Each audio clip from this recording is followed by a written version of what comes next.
Hello खामरीमो नमस्ते सबैजना ठिकै हुनुहुन्छ होला हैन। अनि आज चाहिँ म के भिडियो शेयर गरिरहेछु भने हामी जुन काम गर्छ नि त्यो कामको अलिकति भिडियो शेयर गर्छु है त। तपाईहरुलाई कस्तो लाग्छ भन्नुहोस्। यो जति पनि देखिरहनु भएको छ नि डिजाइनहरु यो चाहिँ सबै कपकेक डिजाइन है त।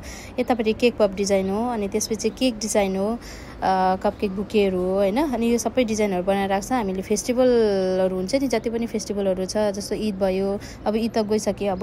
अनि त्यसपछि इन्डिपेन्डेन्स डे भयो, दिवाली भयो, वुमेन्स डे भयो, इन्टरनेशनल डेहरु सबै जति पनि आउँछ त्यसको लागि चाहिँ 1 महिना अगाडि नै हामीले डिजाइनहरु बनाएर पिक्चर लिएर राख्छ है त। त्यसको लागि बनाएको थियो। अनि अहिले यो बनाएको भिडियोमा चाहिँ खाली एउटा इस्टरको थियो अनि एउटा ईदको थियो। ईद त सकिसक्यो, अब इस्टरको रहेको छ फोटो लिनु।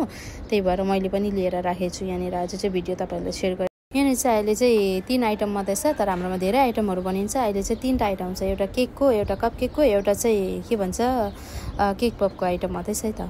यहाँ हेर्नुहोस् है त, यो चाहिँ चकलेटहरु डिजाइनहरु भयो अनि क्रीमको डिजाइन भयो, एगहरु यो फन्डन डिजाइनहरु भयो। अनि यो देखिने चाहिँ केक हो, केकमाथि क्रीमको डिजाइन। अनि यो पनि स्टरको लागि डिजाइन बनाएर राखेको, कपकेकमाथि क्रीमको डिजाइन। अनि यो देखिने चाहिँ क्यारट हो है, क्यारट केक पप हो, भित्र चाहिँ केक पप हो।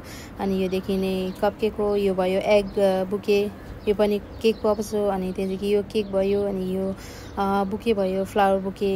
भिडियो बनाउँदा एउटा कुरा भन्नु मन लाग्यो। एकपल्ट चाहिँ हामीलाई म्यामले इभेन्टको लागि लिएर जानु भएको थियो नि त। इभेन्टमा जाँदाखेरि चाहिँ यसरी नै डिस्प्ले राखेको थियो हैन। अन्त एकपल्ट एउटा कस्टमर आएर चाहिँ वाउ सो ब्युटिफुल फ्लावर भन्दै यस्तो हातले यस्तो टच गर्यो नि त। टच गरेपछि यो त क्रीमको फ्लावर हो, उनीहरूलाई त थाहा छैन कतिजनालाई त हैन।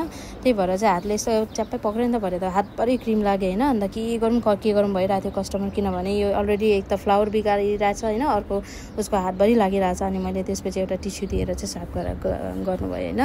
अनि कस्तो लाग्यो आजको भिडियो? तपाईहरुलाई राम्रो लाग्यो?